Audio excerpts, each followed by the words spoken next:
Hello, everyone, and welcome to Color Conversations. My name is Camilla Avant, and I lead Color as its Director of Diversity Programs. We are so excited today to introduce our guest, Dr. Sandra Casey Buford. She is a diversity and inclusion expert, practitioner, researcher, and author. She is also a lifetime supporter of Color and an advocate for diversity, equity, and inclusion. So welcome, Sandra. Thank you for taking the Thank you. time to share with us today. I'm so delighted to be here, Camilla. Thank you for asking me.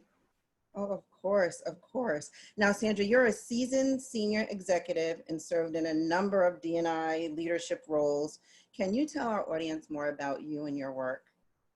Yeah, well, I'd just like to say that, I've been doing D&I work for well over 20 years. Sometimes it was in an official capacity as Chief Diversity Officer, Director of Diversity, and sometimes it was in my role as VP of HR, Director of HR, but I have always been doing diversity and inclusion work because diversity and inclusion, as you know, involves people and how organizations interact with them and how they interact within organizations. So I've done a lot of work with Fortune 500 firms as well as nonprofit organizations and definitely in academia, working with leadership and working in leadership roles. And right now I'm serving as a consultant. And I really love that role because it gives me an opportunity to work across different industries. I'm just beginning to work with Comcast and then I might be doing work with Harvard the next day. So it just is something that I really love in diversifying the settings that I do this work. So I've also worked with other companies and did speaking and training and education with companies like TJX. Once again, as I mentioned before, Harvard, Lesley University, UMass Dartmouth, just to name a few. But my work is also both domestic and global. And I'm very proud of the work that I've done globally because it's taken me all over the globe, specifically in Europe. I can think right now, the last time I did work in Europe was in Barcelona. But I've also done work in Italy and France and other parts of the world. And I believe that diversity and inclusion is essential. It's an essential for all organizations. Absolutely. And something I'll say, and on this part, but I want to get this in, is that companies who do best at a companies diversity and inclusion seriously. Absolutely, absolutely. And Mm-hmm. that point is key, and especially during this time. COVID-19 and the ripple effects of George Floyd's murder has resulted in calls for racial equity and has really impacted the work in diversity and the work that you do and the work that Color does. This current environment is showing that diversity and inclusion is so important to everyone, as you said, and it's not just companies, it's all individuals. Like what do we need to do? So can you give me your perspective of the current state of diversity, inclusion, and if progress is really being made as we are in this time of change? Mm-hmm. So we're currently living in a time when D&I is at the core of everything that's happening, if you really stop to think about it. And this is because people are at the root of every challenge and every issue that we are facing today. There's not one that people are not at the core. And that being said, there are many opportunities that are looming. And this is because the current experiences open up a new readiness. People are finally and clearly ready for solutions, and they are ready for change. Yes, yes. And you're right, people are at the core. And as we talk about that, there was a recent Wall Street Journal article that stated, as a result of COVID-19, companies were facing cash crunches and hits to their revenue. So roles in diversity and inclusion actually fell 60% between March and early June.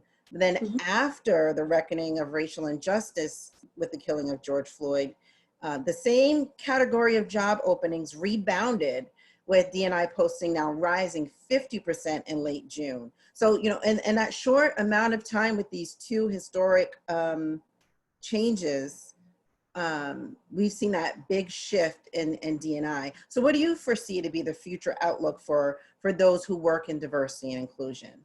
Well, first, I just want to say that people are demanding change. And many people are stepping up to be a part of change. Mm-hmm. And we can see that as with demonstrations and protests, Mm-hmm. even in Boston alone, which is where both you and I reside. Well, I reside in Boston. Yeah. You reside near us. 17,000 people came out and marched. That's unprecedented. Right. So people are stepping up to be a part of change. And also companies must respond. There's not an option. Companies must respond, and not just with words and promises, right. But they must respond with real actions. So people right now are positioning themselves to hold their employers and their government officials to change, positive change.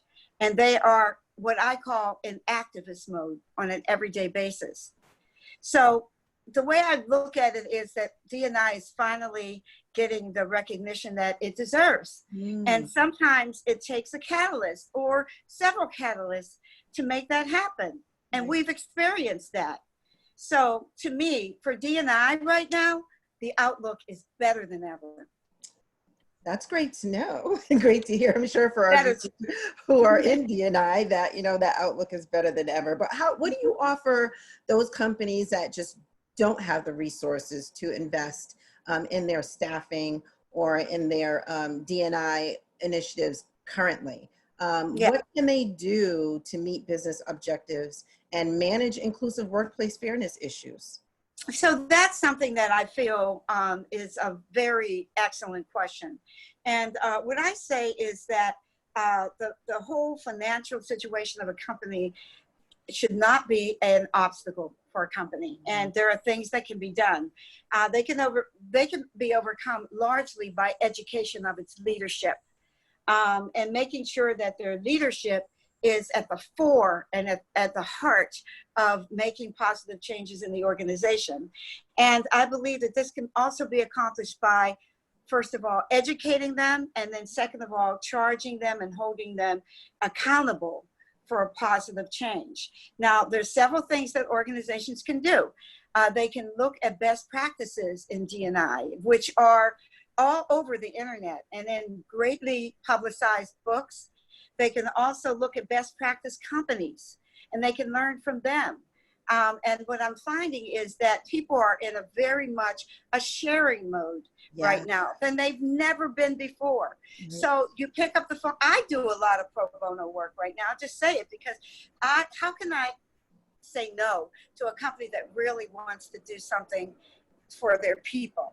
So there's a lot of things that can be done. Companies can no longer say, I don't have the money, because there are ways that companies can overcome a financial challenge or a financial obstacle.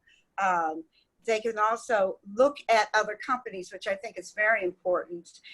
They can look at organizations like Color to get information about how and what they can do right now to make their companies more inclusive and welcoming to people who are different. No, that's great. Those are great suggestions. And, you know, it's Sandra put it out right now. She's doing some pro bono, and she's also looking to work with new companies to help support and develop D&I programs, initiatives, train and educate groups, senior leaders, because a lot of it is top down. We all know that. Absolutely. We all know it starts top down. So, right, and I say that when you're educating your senior leaders, also extend that to your boards. Yes. Because wherever the decisions are being made in an organization, those individuals who are making those decisions need a diversity lens on that decision.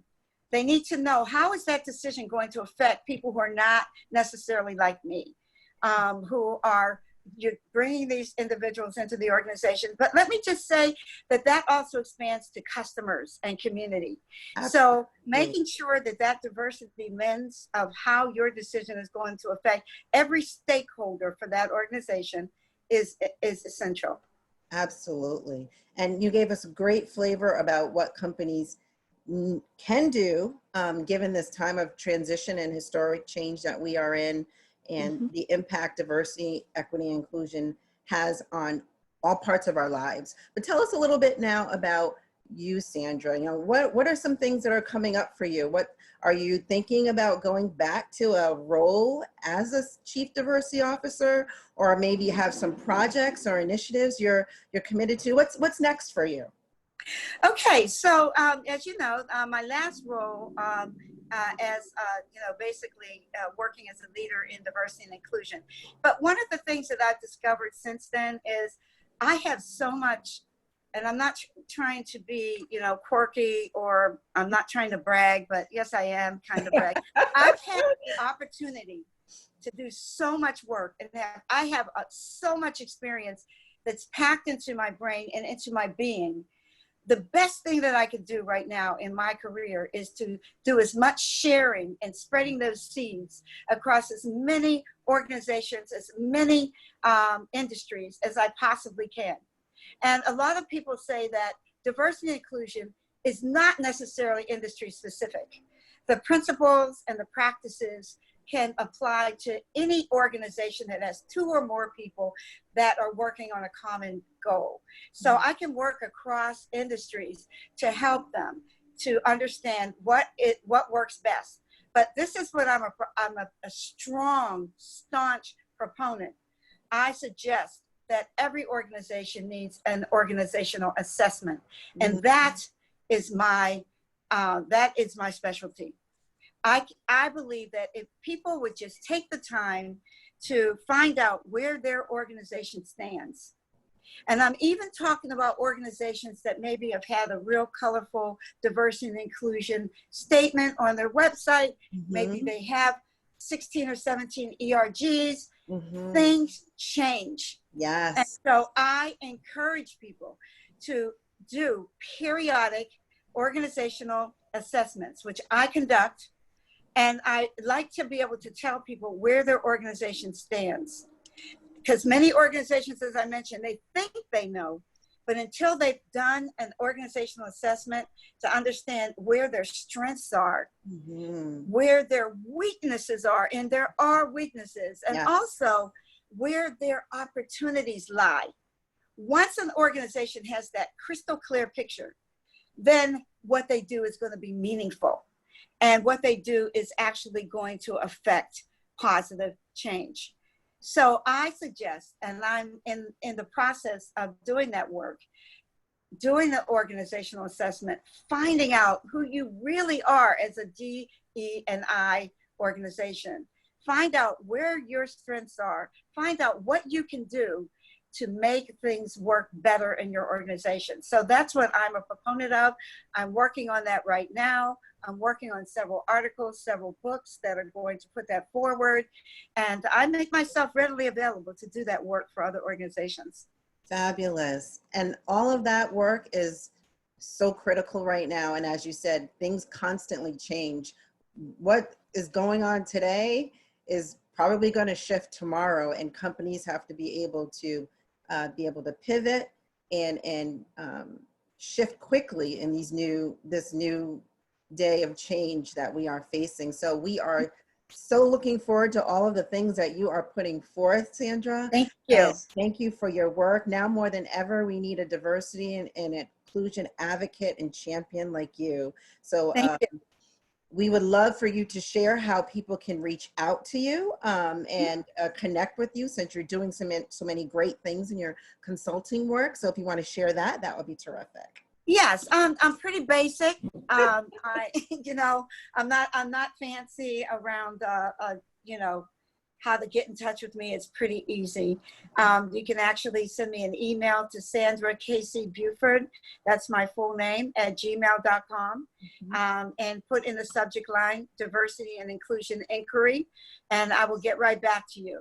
I also you can call me because I do have a business line, 781-706-7783. But I will be honest with you, because of the fact that there's so many non-essential junk type calls that come through to everyone, I could miss you.